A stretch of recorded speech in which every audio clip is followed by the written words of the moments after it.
Hello guys, আসসালামু আলাইকুম। তো আজকে সকাল প্রায় এখন বাজে প্রায় 9টা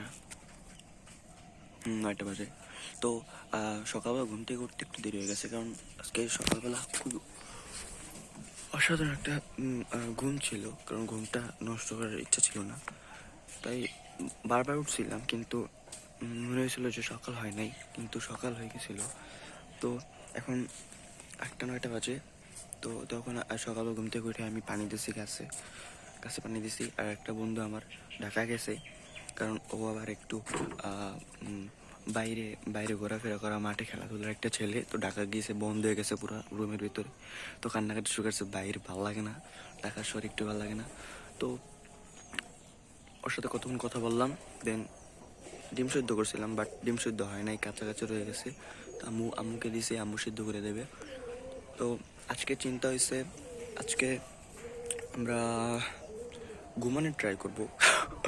কারণ গতকালকে সারাদিনই ঘুমের উপরে গেছে, কারণ গতকালকে আমি সকালবেলা ঘুম থেকে উঠছিলাম, দেন দেন আবার খাইয়ে আবার ঘুম তারপরে 11টার দিকটা যে ঘুম দিছি, উঠছি 4টার সময় উঠে দেখি আজান দিয়ে দিছে। আজান দেওয়ার পর নামাজ পড়ছি, দেন আবার গোসল করছি, গোসল করে দেখি সন্ধ্যা গেছে।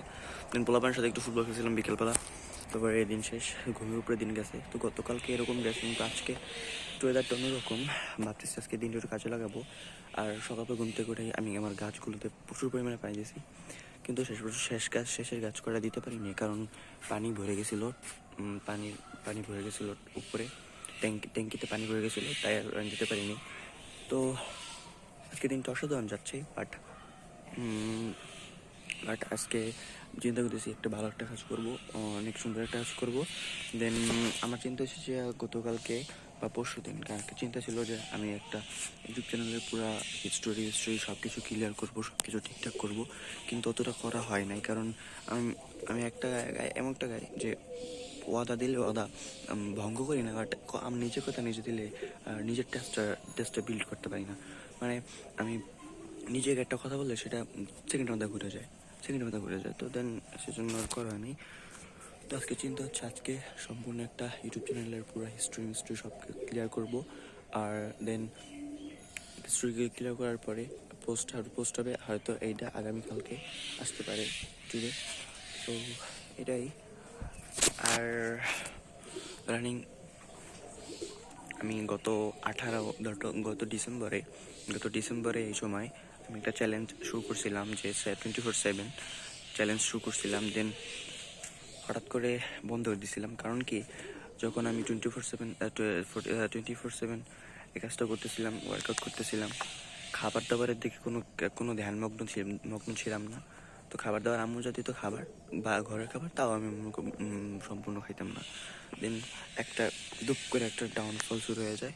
দেন আমি বুঝতে পারি যে হ্যাঁ, ওয়ার্কআউটের চাইতে খাবারটা বেশি ইম্পর্টেন্ট, ডায়েটটা বেশি ইম্পর্টেন্ট। আমি কি খাইতেছি, শরীরের ভিতরে কি যাইতেছে, এটা বেশি ইম্পর্টেন্ট। কারণ ওই ডায়েটের কারণে এই শরীরে একটা এনার্জি তৈরি হয়। ওই এনার্জি না থাকার কারণে আমার শরীরটা বাম এগুলা পুরো চেপে চেপে যেতেছিল। ভাবলাম যে হ্যাঁ, আমার এটা বন্ধ করা উচিত। তারপরে আমি অনেক ভিডিও দেখছি, সাকিব গোখলে, তারপরে আরও ইনফ্লুয়েন্সার যারা বলতেছিল যে হ্যাঁ, ওয়ার্কআউটের চাইতে একটা হেলদি ডায়েট প্ল্যান খুবই গুরুত্বপূর্ণ, যেটায় সম্পূর্ণ পুষ্টি পরিমাণ ঠিক থাকবে। কারণ একটা ওয়ার্কআউট শরীরে সব কিছু মাংস যখন কাটতেছে, ওয়ার্কআউট করার মধ্যে যে মাংসগুলো কাটতেছে, চর্বি কাটতেছে, তো ওই চর্বিগুলো ফিল আপ করার জন্য বা একটা শেপ আনার জন্য, শরীরে একটা শেপ আনার জন্য খাবারের প্রয়োজন, ওই মিলটার প্রয়োজন, ওই পুষ্টি সম্পন্ন খাবারের প্রয়োজন। খাবারটা যদি না পায় শরীর, তখনই শরীর ধূপ করে চিকন হয়ে যায় বা হয়ে যায়, বা ওই রকম একটা ঠিকঠাক বডি মেনটেন হয় না, বা শেপটা ঠিক মতো হয় না। তো খাবারটা খুব ইম্পর্টেন্ট, তাই আমি খাবারটার কারণে আপাতত ওয়ার্কআউট বন্ধ করে রাখছি। ওয়ার্কআউটের এই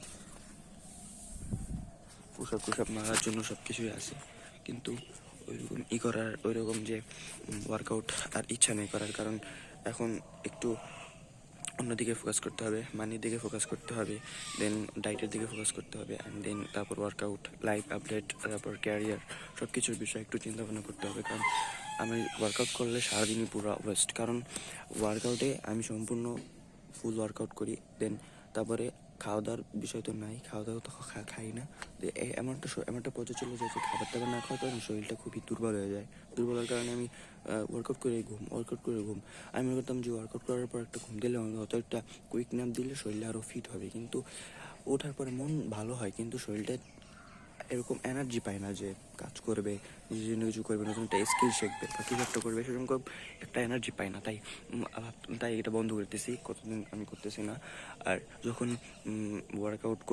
ওয়ার্কআউটটার লিস্ট করব, জিম যখন করব, প্রথমে আমার হেলদি একটা ডায়েটের প্রয়োজন, যে ডায়েটে আমার সম্পূর্ণ একটা পুষ্টি সম্পূর্ণ খাবার দাবার দেবে। দেন আমার হেলদি লাইফ মেনটেন করব, স্লিপ ঠিক থাকবে, মানি ঠিক থাকবে, পকেট ঠিক থাকবে, টাকা পয়সার দিক দিয়ে কোনো চিন্তা ভাবনা করতে হবে না। দেন আমি একটু হব, কিন্তু তারপরে আমি ওয়ার্কআউট করার চেষ্টা করি। মাঝে মধ্যে 2-3 সেট পুশ আপ দেই, মাঝে মধ্যে স্কোয়াটস দেই। তো এটা একটা রানিং থাকে না বলতে, হঠাৎ সপ্তাহে 1 বার বা 2 বার এরকম করা হয়। আর ওরকম রেগুলার হার্ডলি ওরকম করা হয় না, কারণ খুবই একটা টাফ মোমেন্ট এই সময়টা। দেন টাকা পয়সার ম্যাটারটা খুবই বেশি, কারণ ওইটা যদি হাতে না থাকে তাহলে পুরো জীবনটা বরবাদ। ওই একটা পাওয়ার, তো সকালবেলা এটাই করতেছি, এখন ভাবতেছি খাবার দাবার খেয়ে ইউটিউবের একটা ঠিক করবো। তো সি ইউ সুন।